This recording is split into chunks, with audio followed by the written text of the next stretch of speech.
I'm assuming that you all have been reading uh, the chapters of Shillington that I've uploaded onto your Blackboard shell for you. And today I'm going to talk about chapters 19 and 20. Now, the other book that I assigned you all to read, of course, is the classic novel by Chinua Achebe, Things Fall Apart. Now, although we don't have an exact date for Things Fall Apart, it's safe to assume that the novel was written either at the very end of the 19th century or sometime early in the 20th century. Either way, that was a period when Africa was being taken over by Western powers, by European powers. Now, your book looks at Africa overall in the period from the beginning of the chapters I assigned you look at Africa overall in the period from the beginning of the 19th century going into the 20th century. Now, the thing about Things Fall Apart, of course, is that Things Fall Apart takes place in an isolated village of Umofia, a village of Igbo people in eastern Nigeria. And these people have not had direct contact with Europeans, at least until towards the end of the book. However, if you look at the guns that they regularly use, it's obvious that they're trading with people who have traded with Europeans, although by this time that you do have gunsmiths in Africa who can make guns, but still the gun was not something that was invented in Africa. And so the fact that they have them meant that they were in contact with people who were able to sell them this technology. The point to be made is that by the time you get to the 19th century, Europeans had been coming to Africa for quite some time. Now, of course, North Africa, which is what chapter 19 deals with, is really right next door to Europe. I mean, Europe's on the northern shore of the Mediterranean. North Africa is on the southern shore of the Mediterranean, and so there's been movement back and forth between those two areas as far back as time goes. I mean, if you go back into prehistoric times, I mean, there was movement between North Africa and Europe, and definitely all throughout historical times, there was movement between North Africa and Europe. Now, by the time you get into the 19th century, however, there's a pretty sharp dividing line. I mean, with the emergence of Islam, about 1,400 years earlier, religion became a significant dividing line between the southern shore of the Mediterranean and the northern shore of the Mediterranean. The northern shore of the Mediterranean was Christian, and the southern shore of the Mediterranean was Muslim. Now, going into the 19th century, the northern shore, the southern shore of North Africa was dominated by the Ottoman Empire, at least on paper it was. By the time you get to the 19th century, the Ottoman Empire is quite weak. And what we see is that Europeans are able to pick it apart. The first major instance, of course, of a European power coming in and staying is France and Algeria. As the book mentions, there had been interaction between France and Algeria. But ultimately, the French come into Algeria and take it over because that was the government of the last Bourbon monarchy, Charles III, and he was quite unpopular, and so he supported a military invasion of Algeria, and eventually Algeria would go on to become a major French colony. By the time you get into the 20th century, over 10% of the population of Algeria were people of European extraction. Now, the other major example in North Africa proper that was mentioned during this time is Egypt. Egypt was part of the Ottoman Empire, and it was, as the book mentions, it was invaded by Napoleon in 1795. And the interesting thing, of course, is that when Napoleon comes in, he wants to establish himself, and so he chases off the Mamluks. Mamluks. The book doesn't really explain it, but Mamluk, really comes from the Arabic word mulk, which means something that's owned. Because technically, the Mamluks were slaves. The Mamluks were military slaves who were brought there and ruled the country. However, by the time you get to the 19th century, they had become kind of a hereditary class of people who ran the country. And they were chased off when Napoleon came there. Now, in the process of getting rid of Napoleon, the Ottomans sent people down there. In particular, they sent a fellow by the name of Muhammad Ali, or at least that's what we call him nowadays. I mean, Muhammad Ali is the Arabic version of his name. Muhammad Ali was actually from Albania, which is in southeastern Europe. It's in the Balkans, north of Greece. And in Albania, he would have been Mehmet Ali.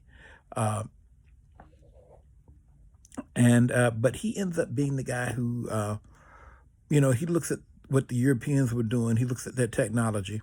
And he looks at Egypt, and he sees Egypt as a place that, has a lot of untapped potential. I mean, if you go back to ancient times, Herodotus said that Egypt was the gift of the Nile. And in other words, referred to the fact that that Egypt had the annual flood of the Nile every year. And this meant that Egypt was a super reliable place for agriculture. It always, back before the dam was built in the 20th century on the Upper Nile, the Lower Egypt, which is the northern part of Egypt, got fresh dirt along with a lot of water every year from the flood. So it was perpetually rich soil that could be used to grow anything. And so Muhammad Ali realized that he could grow cotton there, he could grow wheat there, and he could make his country, he could make Egypt quite rich. And also he could leave it for his kids. And so Muhammad Ali basically becomes the guy who modernizes Egypt. Now, as Shillington mentions, Muhammad Ali, he was not a nationalist. I mean, he was not Egyptian. He was a European himself. He was Albanian. Now, Albanians are Europeans who happen, Albania is like the one country in Europe that's majority Muslim. But, they're still Europeans. I mean, for perspective, for those of y'all who might know your pop music, the pop singer Dua Lipa, she's an ethnic Albanian. I think about like Mother Teresa, the Belushi brothers, all these folks are Albanians. And so, these he was not a North African. He wasn't an African of any kind. He was a European, but he was a Muslim European, and he was part of the Ottoman Empire, and he ended up in Egypt. But he did modernize Egypt. He gave Egypt a modern military. He gave Egypt a modern bureaucracy, people who were on salary. And also another thing that he did that was very significant is that he invaded the Sudan. He invaded Sudan in 1820. He sent his son in charge of that mission. Basically they were hoping they could get gold from the Sudan. I mean, ultimately they couldn't get gold. But they did find that they could make a lot of money off of ivory. There were a lot of elephants in Sudan at that time. Matter of fact, the capital city of Sudan, Khartoum, the name Khartoum itself means elephant tusk. Elephant trunk. And so it was, they realized they could make money off of ivory there. And also they engaged in the slave trade. Sudanese were captured and brought back to be slaves in Egypt. Now, that didn't necessarily work out so well because, a lot of these people came from like the Nuba Mountain area, which is like on the border between the South, what nowadays is South Sudan and the Republic of Sudan. And, a lot of these folks, when they came back up to Egypt, Egypt was cold to them. Egypt gets some winter, whereas in the Sudan, a cold day is probably like 60 degrees. And so a lot of these folks, got sick and died when they went up north. So the military aspect of slavery didn't work so well. But ivory was big money. Also, things like ostrich feathers and skins and other kinds of things like that, exotic material, was quite valuable. And so there was expansion into Sudan. Now, the thing about Egypt is that, you know, Egypt nowadays is a country that still has a significant agricultural industry. But the other thing about Egypt that makes it very important nowadays is its geographic location. If you look on a map, and your book has maps, and I encourage you to look at maps online. If you look at maps of Africa, if you look at Egypt, if you look at the eastern coast of Egypt, the eastern coast of Egypt is the Red Sea. And the Red Sea, of course, goes into the Indian Ocean. If you look at the northern coast of Egypt, that's the Mediterranean Sea. And so it's not surprising that eventually major powers looked at building a canal, through the Sinai Peninsula, from the Mediterranean to the Red Sea.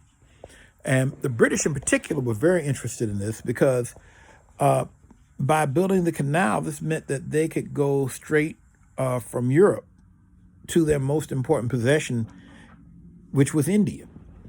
And it also meant that Europeans in general did not have to circumnavigate Africa. They did not have to go all the way around South Africa and come back up north to get to Asia. They could, by building a Suez Canal, it became a major shortcut. And so therefore, the Egyptian government, under the sons of Muhammad Ali, who took over after he passed, they supported the funding of the building of the Suez Canal. However, once the economy went bad, they ended up losing money. They had to sell the canal. And ultimately, the British ended up in control of Egypt. They came back in 1883 and they established control of Egypt. Now, this was kind of a slippery thing because Egypt still was technically part of the Ottoman Empire. And so the British said, well, we're not really taking it over. We're just kind of controlling it, helping the Ottomans, which, was a massive lie. But they had the power to do that, and they kind of just finessed it diplomatically in order to maintain control. But the bottom line is that by the time you get to the 1880s, the only part of North Africa that still has any kind of political independence is Morocco in the far west. Egypt, Algeria, Tunisia, Libya, all these areas come under European control. And further to the south in Sudan, we see that the Sudanese, as mentioned in the book, under Muhammad Ahmed, develop a religious movement. Muhammad Ahmed declares himself the Mahdi, which in Arabic means the rightly guided one. This is a religious figure who appears in order to set Islam back on the proper course. And so that's what he does. And in the process of doing that, he kicks out the Europeans, in particular the British Gordon, he cuts his head off and takes over. And this is in 1883, about the same time the British are taking over Egypt. And the modest government, now Muhammad Ahmed himself dies pretty early on, but his successor, the Khalifa Abdullahi, he manages to stay there until 1898 when the British put him out. And as the book mentions also, finally, to the southeast of Sudan, in Ethiopia, we see that by the end of this period, by the end of the 19th century, we see that the emperor, or the Negus, which is the term in Amharic for the emperor, reemerges as a major figure. And eventually, the Ethiopian government is able to reassert itself, basically Menelik, the leader Menelik II, is able to secure a significant amount of weapons from European traders and is able to fight off the Italians and is able to maintain control of Ethiopia, at least until 1935, when the fascist government under Mussolini comes in and defeats the Ethiopian army. And so what we see is that Ethiopia and Sudan, you know, at least for a while, are able to maintain independence, although the countries further to the north, which much more closely border Europe, come under European control. Now, in the next chapter, we see something else that's pretty interesting. Now, to put chapter 20 in context, you have to understand that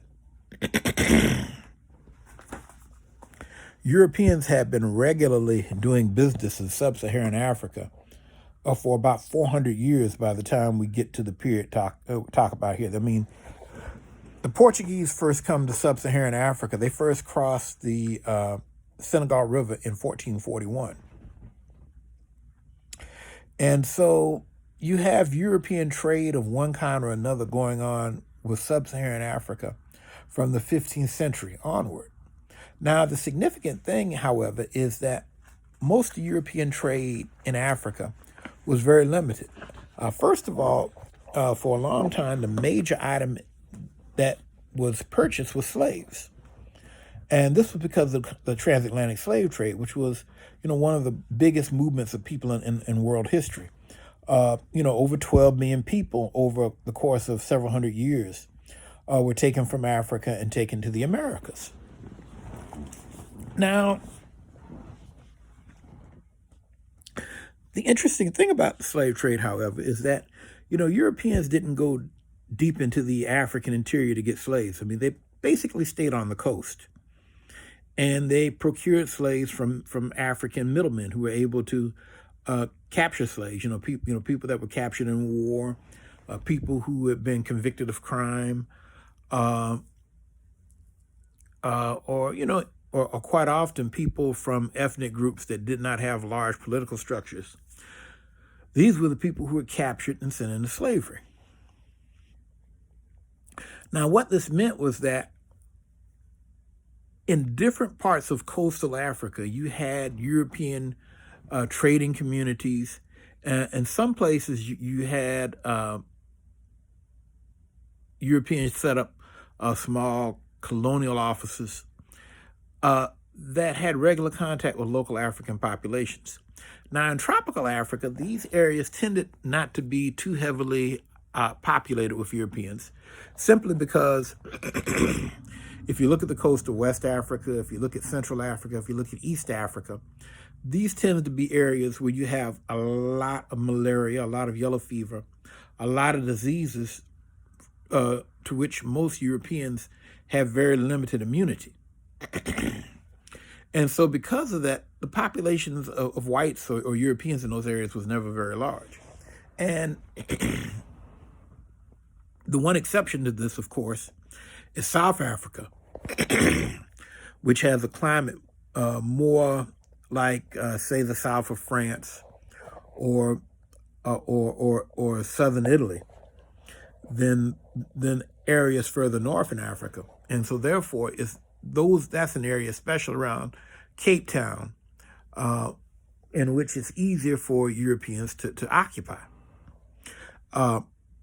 But the point is that in these small communities, there are relatively small populations of Africans who have gotten Western education. And also, as chapter 20 mentions, a lot of these people become Christians. Now, as Shillington mentions, early on during the slave trade, Europeans attempted to use Christianity to try to convert Africans and get them to be politically favorable to them. That type of missionary effort largely failed. However, once you get into the end of the 18th century and going into the 19th century, as the slave trade starts to end, you begin to have missionaries who are a bit more sincere, although, as Shillington mentions, Western missionaries are never completely divorced from the economic and political agendas of the countries from which they come. But the thing that Shillington mentions that is significant is that you have a significant number of Africans themselves who have converted to Christianity and see Christianity and Western culture as a means by which they can modernize Africa itself. I mean, basically in the period from 1800 to about 1860 or so, this is the period when there's a movement away from slavery. There's an attempt to develop what's known as legitimate trade. And what we see is that Africans, some people who were born in Africa and other people of African descent who moved to Africa, or, they come to the area and they say that, hey, we can use Western knowledge, we can use Western education to come here and to improve the condition of African people. And so therefore you see people like Samuel Ajayi Crowther, who is a man of Yoruba descent, who becomes a Christian minister, who goes on to become a very famous missionary. You see people like Africanus Horton, who becomes a medical doctor. And this is very significant because during this period of the 1850s, 1860s, as I said before, because of malaria, there's very limited European presence in many of these areas. And so many Europeans think it's more practical to train Africans and let them do the work, since they're not likely to drop dead from malaria due to higher resistance, to malaria and other kinds of diseases. Now, as the book mentions, over time, the British attitude changes, and they decide that they want to have tighter control of this area.